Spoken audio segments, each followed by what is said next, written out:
yi bëri buñ ko liiree finalement ñu bëri comprendre yoon Amadou Ba lan la bëgg a wax ci lettre boobu donc dañoo gis ni foofu Amadou Ba il a fait du clair obscur waxul sénégalais exactement fan la jëm est-ce que de rester au sein de l'APR wala dafay jógee mais il dit qu'il incarne une opposition responsable mu nekk loo xam ne aujourd'hui dina poser problème Amadou Ba tey il est le ñu bëri dañ koy étiqueter comme le chef de l'opposition foofu tamit débat am na dafa fallu sur la base d'une formation politique bu ñu tuddee APR son patron aujourd'hui c'est Macky Sall incontestablement donc Amadou Ba tey si ban formation politique aujourd'hui les réclamons comme le chef de l'opposition ak posture bi tey boo xam ne parce que li bëri li ñu koy ŋàññi mooy peut-être manque de courage bi gis nañu ko mu taxaw avec Diouf Sarr au niveau de l'Alliance pour la République boobu Diouf Sarr am kaddu boo xam ne moom la yëkkati mu ne Amadou Ba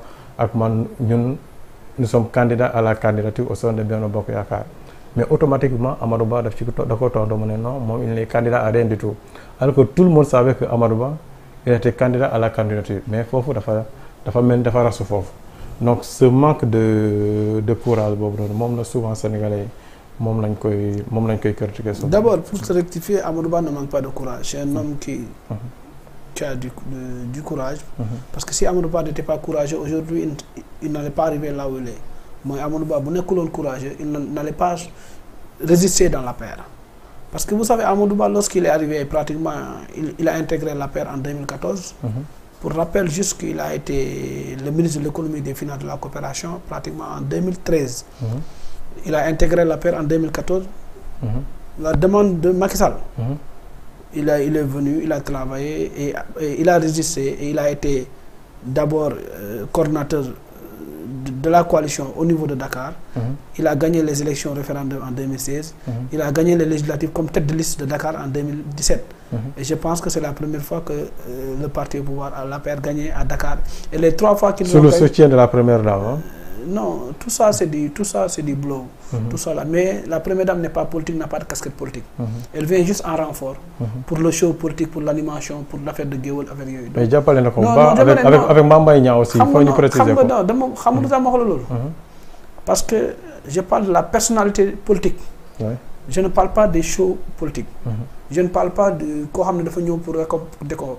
Mais Amadou Ba il a déployé des moyens en tant que ministre de l'économie et des finances. Il a travaillé, il a gagné Dakar. Il est venu, il s'est imposé jusqu'à Amadou Ba est l'héritier de l'APR. Amadou Ba est l'héritier de l'APR sans pour autant faire partie des membres fondateurs de l'APR. Donc Amadou Ba, il a du mérite et il a du courage. Maintenant, le courage que les Sénégalais ont envie de voir, ça veut dire que le fait de crier, le fait de faire du show, c'est pas de genre Amadou Ba. C'est quelqu'un qui est calme, qui sait ce qu'il veut et qui vise là, qui a des objectifs et d'habitude qui les atteint.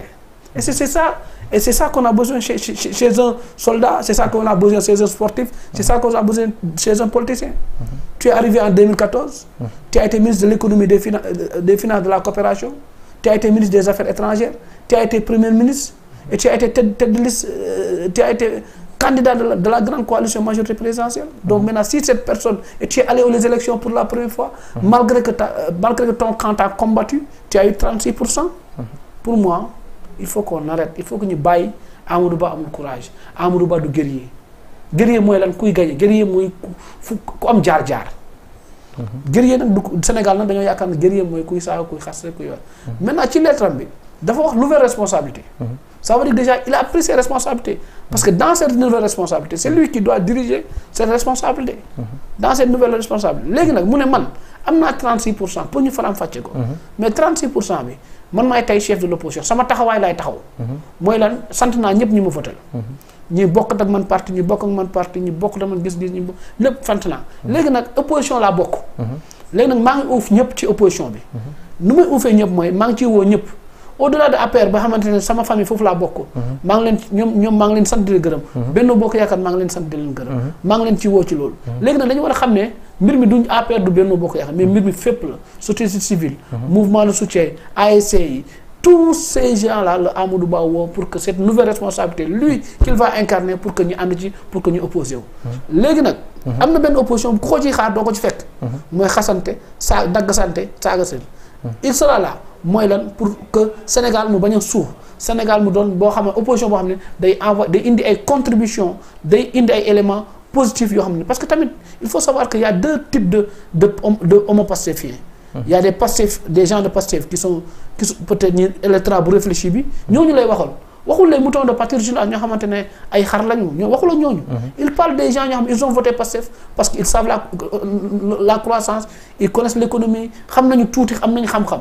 mais c'est pas des Pastef les moutons de parti yoo xam ne tey ñoom dañoo topp Sonko bu leen Sonko neewoon lu ñu wax Sonko bu neewoon t-shirt ñu ne yaaram kàllaa bu Sonko neewoon soo bu leen julli duñ julli.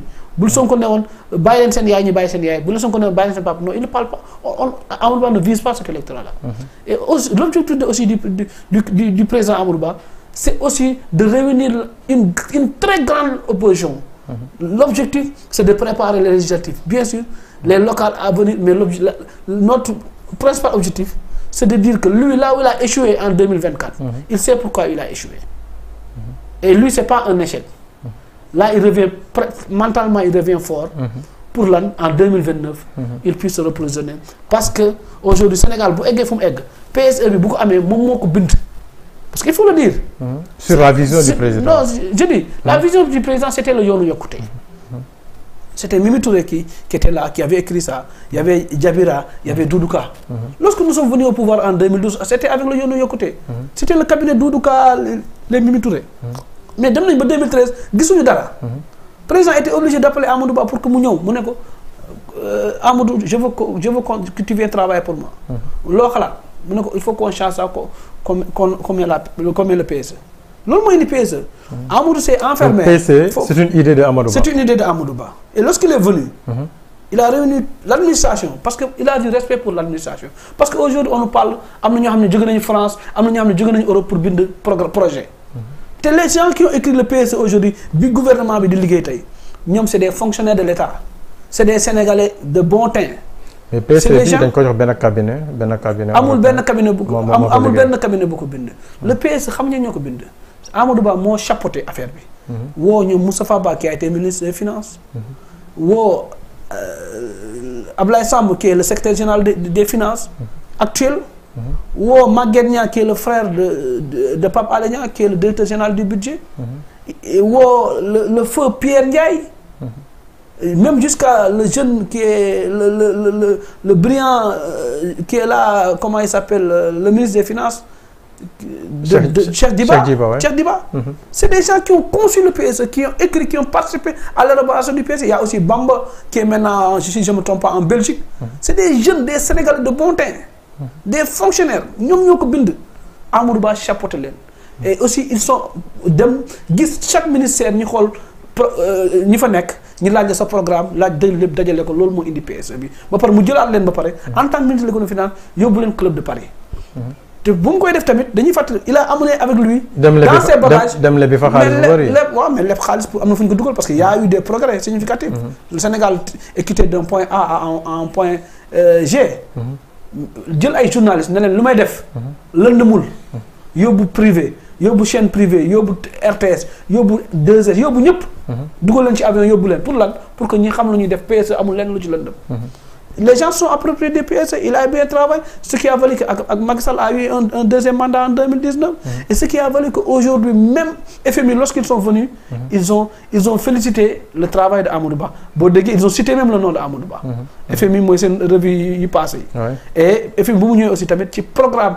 fii ba 2026 Sénégal va travailler sur le PSE et ça va travailler pas 2 ans accéléré boo xamante ni tey Amadou Ba moo ko fi bàyyi mais il l'a fait parce que il devait le faire et il l'a fait parce que aussi c'est un haut fonctionnaire de l'État et il travaille pour l'État qu'il a construit l'État qu'il a bâti avec combien d'années il va pas demander aux jeunes de casser il va pas demander aux jeunes de détruire non il est conscient c'est un homme qui est conscient boo xamante ne day wax nit ñi ne nañu am beneen taxawaay lu ñu ko war a amee leneen maintenant ça peut être un parti ça peut être cadre de réflexion mais en tout cas ça sera avec lui en tête de file et les autres vont suivre maintenant si Macky Sall a envie d'y participer il pourra venir on va d'abord mettre les points sur les i sur ce qui s'est passé et ensuite on pourra parce que on n'exclut personne mais avant tout d'abord il faut que ñu waxtaan avant tout d'abord il faut ñu wax la dëgg avant tout d'abord il faut que cette trahison boo xamante ne am na pour que ñu xoolaat ko parce que tamit aussi tamit on a notre seul adversaire aujourd'hui pour man comme le dit nous au niveau de Amadou Ba nous n'avons pas un adversaire. Macky Sall n'est pas notre adversaire. Notre adversaire aujourd'hui, nous sommes dans l'opposition. Si Macky Sall se considère de l'opposition, il est la bienvenue. Mais notre adversaire aujourd'hui, c'est le couple Sonko et Diomaye. Notre adversaire aujourd'hui, c'est l'État qui est là. Maintenant, ça ne va pas faire l'adversaire, ça ne va pas être de l'animosité, mais quand même nous ferons des contributions et Amadou Ba pourra même les aider éventuellement pour que le Sénégal puisse aller de l'avant. dina ci ñëwaat sur les perspectives politiques mais dafa am ci benn point si laa bëgg ñu taxaw mooy la déclaration de politique générale boo xam ne Ousmane Sonko war na ko def à l'Assemblée nationale. gis nañu am na benn lettre boo xam ne mu ci doon tontu Guy Marius Sagna da ko bind ne ko président le premier ministre Ousmane Sonko pour ñëw Assemblée nationale parce que nous avons un règlement intérieur qui est falsifié. Ousmane Sonko tontu ko ne ko man si dans ces conditions là dama ñëw à l'Assemblée nationale mu jox leen ultimatum que au-delà de 15 juillet dina def sa DPG devant une assemblée populaire donc muy doon coow bu bëri. en tout cas ce que députés yi les députés de Benno Bokk Yaakaar ñi def tout pour annuler le débat d'orientation